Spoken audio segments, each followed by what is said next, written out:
Hey, welcome back, guys. Welcome back to the show. And today I just wanted to talk about, 5 things I really think that President Trump, if he really tackles these 5 issues, that I don't think Biden would be much of a match for him or anyone really in the Democratic Party. So, helping me today is going to be this article from the Federalist right here. And this is by Kyle Salmon, and it's titled 5 Things Trump Should Start Running on Right Now to Win Re-Election. So by this point in the election cycle, we should be hearing about the two candidates' visions for the next 4 years, which is common. That's usually how these things go. This is not the most normal election, though. Trump should hammer these 5 things if he wants to beat Biden. So he starts off by saying, the coronavirus pandemic and recession that followed make it hard for any other news to make it to the front page. This is true. But the end of the tragedy is in sight. Just this week, researchers at Oxford announced positive results in human trials for their vaccine. Even if we are not yet at the beginning of the end, we may be, as Winston Churchill once said, at the end of the beginning. That means it might be time at last for the presidential campaign to focus on more than the pandemic.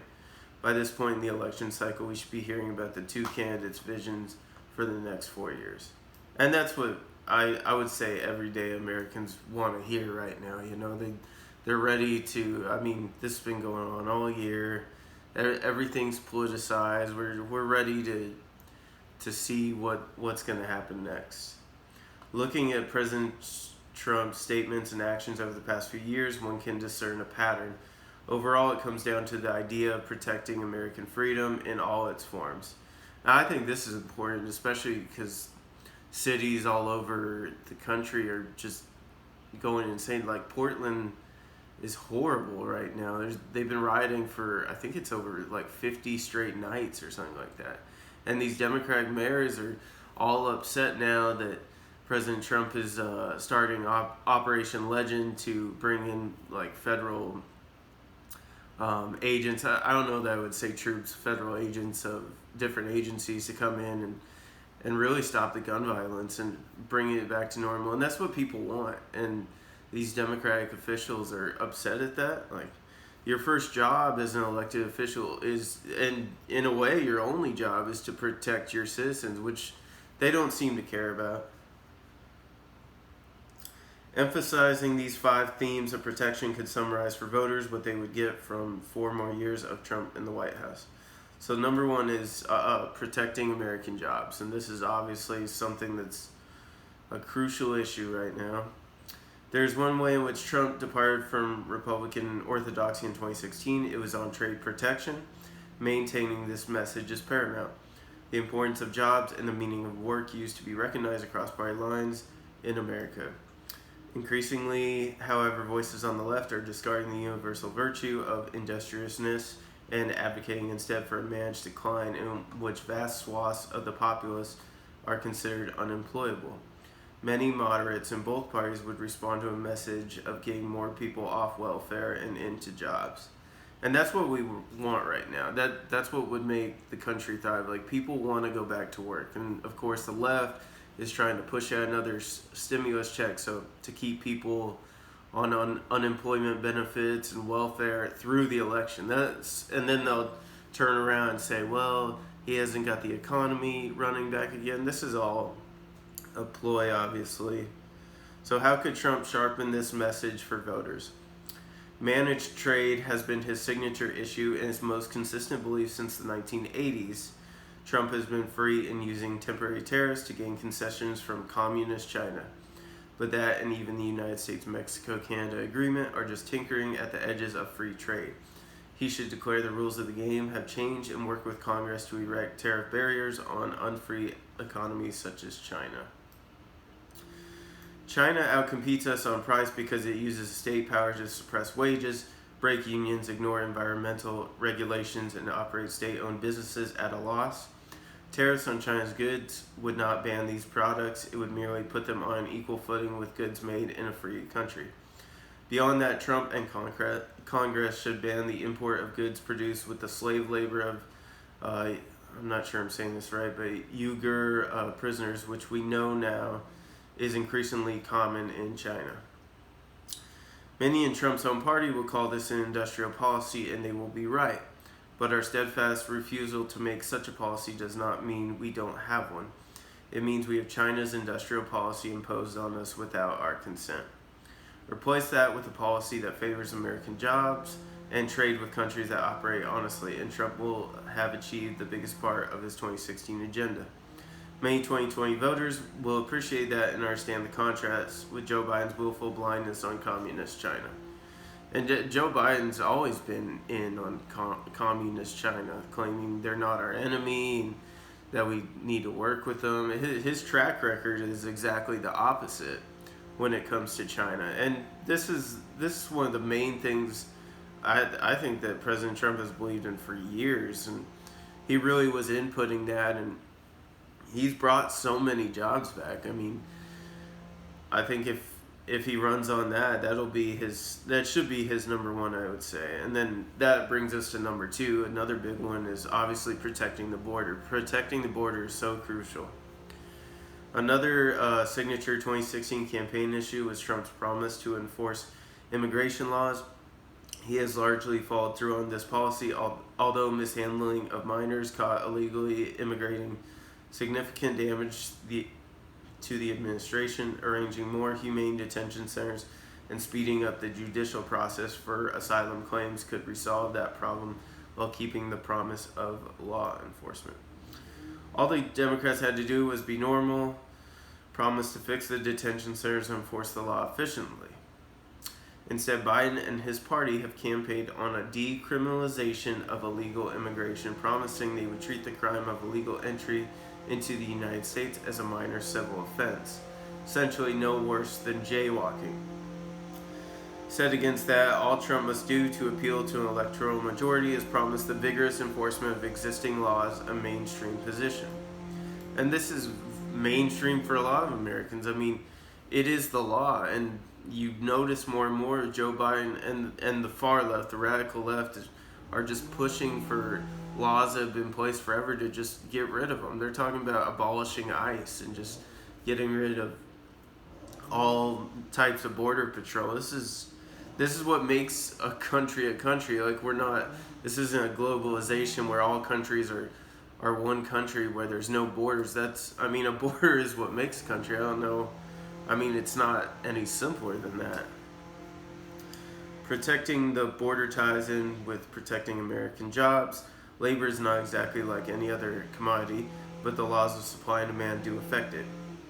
A government that declines to enforce the law allows the labor supply to grow, with some of those laborers working under the table for less. That drives wages down, and it makes it harder for people who play within the rules, including both the native-born and those who immigrated here legally to earn a living. Simply enforcing the law makes this a winning issue for Trump in 2020. And this ties into number one, too. So with all these American citizens and immigrants that came to this country legally, went through the proper means, that are out of the job right now, don't you think that they deserve to have a job before an illegal immigrant comes in? I mean, those two go hand in hand to me. And then number three is protecting family life. And I mean, come on, with all the stuff going on right now and all these cities like being burned, protecting family life, people are nervous. So widespread lawlessness, attacks on our national symbols, and the economic consequences of the pandemic have all thrown American families for a loop. As institutions decay or actively turn against traditional family life, it becomes more difficult to hold a family together. It's hard for the government to stand against the societal changes that cause many of these harms, but there are ways it can help.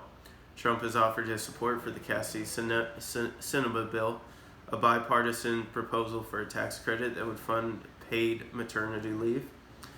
The bill proposed by Senator Joni Ernst, Republican from Iowa, Mike Lee, Republican from Utah, is an even better solution, but both are budget-neutral ways to help young families when they need it most.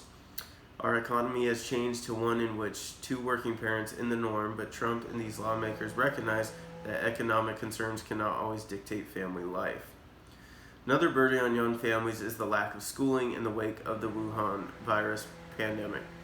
School districts across the nation are deciding what to do in September, with many declining to open full-time or even part-time. For parents, this creates an impossible situation in which they must educate children while working full-time and managing the household. People with au pairs and private tutors will get by, but the rest are sinking fast, especially those whose jobs are impossible to do from home.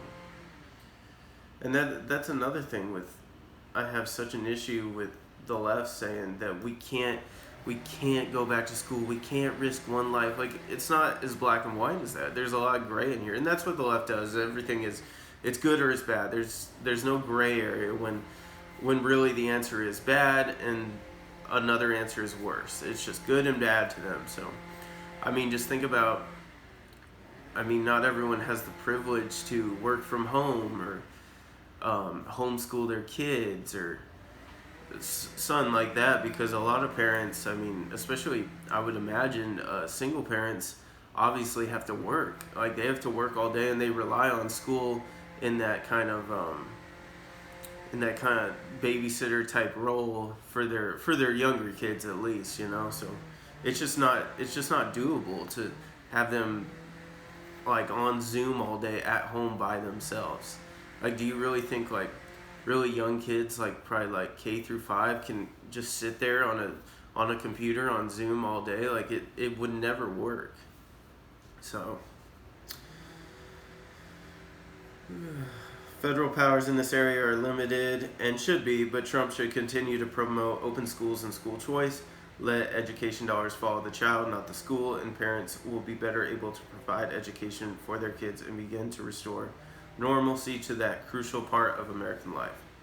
Absolutely agree with that. So another one, and this was a big thing with his 2016 bid, was protecting life. This is number 4, protecting life. Another issue that brought voters to Trump's side in 2016 was his promise to protect the right to life, while his opponent was campaigning for the right to abortion on demand at any stage of a pregnancy, which is murder. The country remains divided on the issue, but Democrats have gotten more radical, something that should hardly have been possible. Yeah, it's out of control now. Biden's flip-flop on the Hyde Amendment would have American taxpayers funding infanticide. Democrats have been explicit. Pro-life voters have no place in their party. In the face of this barbarism, Trump has proven to be a steadfast, if unlikely, ally. He is a late convert to the cause, and many pro-life conservatives doubted his commitment to the important issue in 2016.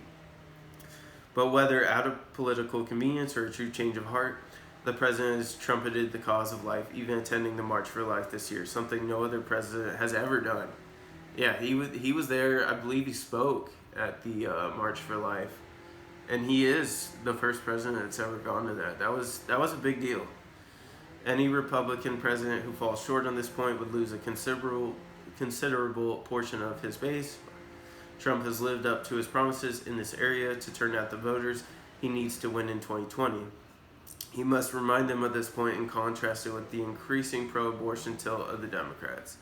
And they're trying to take that as far as they can. That's always been one of their most radical positions, but in the last few years it's gotten even more radical. Like it says in this article, it's just like, how could it? It did. I don't know how it could, but. And the final one is protecting the Constitution and the rule of law. And the rule of law is so important right now, especially with the Michael Flynn, how the Obama administration just tried to destroy this guy's life. Like, the Obama administration really kind of pried at the rule of law and, in a way, almost destroyed it. So, I mean, that is definitely something, especially with all that's going on right now, that has got to be important. Nearly every day, Biden or one of his campaign surrogates promises to do some disservice to the Constitution. They want to abolish the Electoral College. They've been going on with this for a while. Amend the First Amendment, ignore the Second Amendment, and impose blatantly unconstitutional taxes. This is nothing new, of course. The courts and the Constitution were an important issue in 2016 too, and many Republicans who were otherwise skeptical of Trump voted for him to ensure one of the judges on his list would be appointed to the Supreme Court. Even conservatives who disagree with Trump's positions in other areas must admit he has been true to his word on judicial appointments. By naming capable, intelligent, originalist judges to the bench, Trump fulfilled the promise of 2016 and ensured a conservative legacy will outlive him. Emphasizing this in 2020 is essential to retain those same voters. Trump should also challenge Biden to publish his own list of potential Supreme Court nominees. Let the voters see and compare the constitutional visions of the two candidates and determine for themselves which one is more likely to protect our Constitution and the rule of law. The theme of the law will also draw a needed distinction between the two candidates. Lawlessness and riots in some of America's cities show how a few radical criminals can make life intolerable for the masses. Peaceful protest should always be permitted, but violent rioting must end. And let me just tell you, with that, they say peaceful protests every day on the news, but as soon as the rioting starts, it loses all credibility, obviously. And the few radical criminals, like in New York and California especially, they're just letting these guys out. They're taking them to jail, and there's no cash bail, so they just go right back out on the streets, and they're just committing crime and crime and crime. You can thank some of the worst governors and mayors in America for that. Off the top of my head is Cuomo and de Blasio, and then you have Newsom and Garcetti in California. So sending the right message, obviously. Where the riots involve federal crimes, this must include federal law enforcement. Trump cannot force mayors and governors to follow their laws, but where rioters attack federal officials or property, arrests in accordance with the rule of law must follow. And I think that just goes along with his Operation Legend that he's that he just inputted. He's taken the right steps, and they're gonna say, the Democrats are gonna say what they're gonna say, but he's doing the right thing with that. So all of this combines to make a coherent platform for a 21st century Republican Party, and all of it aligns with things Trump has already done or said. Weaving it all together will help the campaign cut through the gaffe-a-day reporting that takes over election season and pushes substantive issues to the side. But that requires message discipline from the campaign and the president. Tweets send the message to the people over the heads of media interlocutors, but random off-topic tweets are counterproductive and give the scandal mongers what they want. And I agree with that. I think sometimes, I know that's how he communicates, and he's said that, and how he has a voice, but I promise that presidential podium is very powerful. It's very powerful. And some of the stuff he says is what got him elected. I get that. But there can't be too many mistakes right now. It's bad out there right now. So I agree with what he's saying here, and it's gotta be a tight campaign from here on out. Carried out correctly, these 5 points of emphasis will present the American voters a real choice between two contending schools of thought, which is, after all, what elections are supposed to be. There's a lot of cool stuff from this article. Kyle Salmon, who wrote it, he's a lawyer from Pennsylvania, senior contributor to The Federalist, and the co-host of the Conservative Minds podcast. So you can check him out if you like. Really cool article.